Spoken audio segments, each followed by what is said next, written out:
I'm going to start off where I left off on the seventh seal and the golden censer in chapter 8.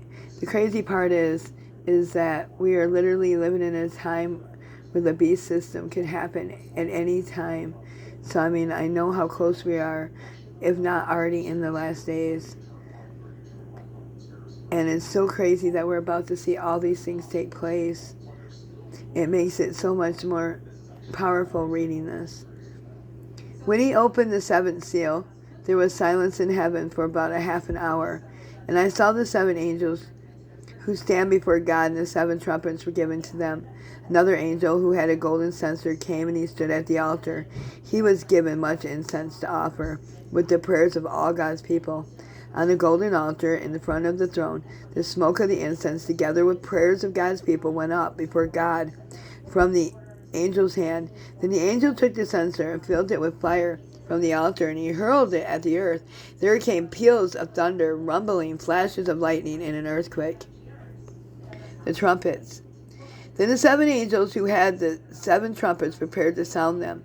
The first angel sounded his trumpet, and there came hail, fire mixed with blood, and it hurled down on the earth, and a third of earth was burned up, a third of the trees were burned up, and all the green grass was burned up. The second angel sounded his trumpet, and something like a huge mountain, all ablaze, was thrown into the sea, and a third of the sea turned into blood, and a third of the living creatures in the sea died, and a third of all the ships were destroyed. Third angel sounded his trumpet, and a great star blazing like a torch fell from the sky in a third of the rivers and on the springs of the water.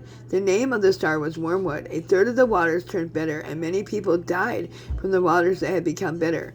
The fourth angel sounded his trumpet, and a third of the sun was struck, and a third of the moon, and a third of the stars, so that a third of them turned dark, and a third of the day was without light, and a third of the night. And as I watched, I heard an eagle that was flying in mid-air call out in a loud voice, "Woe, woe, woe to the inhabitants of the earth, because the trumpet blast about to be sounded by the other three angels." The fifth angel sounded his trumpet, and I saw a star that had fallen from the sky to the earth. The star was given the key to the shaft of the abyss. When he opened the abyss, smoke rose from it, like the smoke of a gigantic furnace, and the sun and the sky were darkened by the smoke from the abyss, and out of the smoke locusts came down on the earth, and were given power like the scorpions of the earth. They were told not to harm the grass of the earth or any plant or tree, but only those people who did not have God's seal on their forehead. They were not allowed to kill them, but only to torture them for 5 months.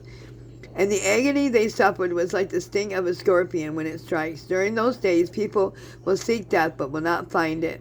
They will long to die, but death will elude from them. The locusts look like horses prepared for battle. On their foreheads they wore something like crowns of gold. Their faces resembled human faces, and their hair like a woman's hair, and their teeth were like lions' teeth. They had breastplates, like breastplates of iron, and the sound of their wings was like thundering of many horses and chariots rushing into battle.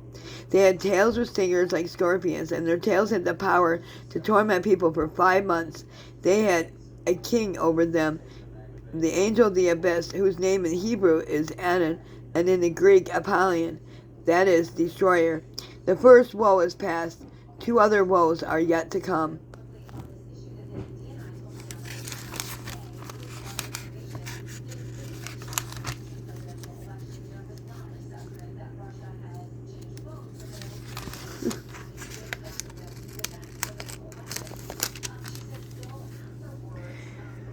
Should have paused it.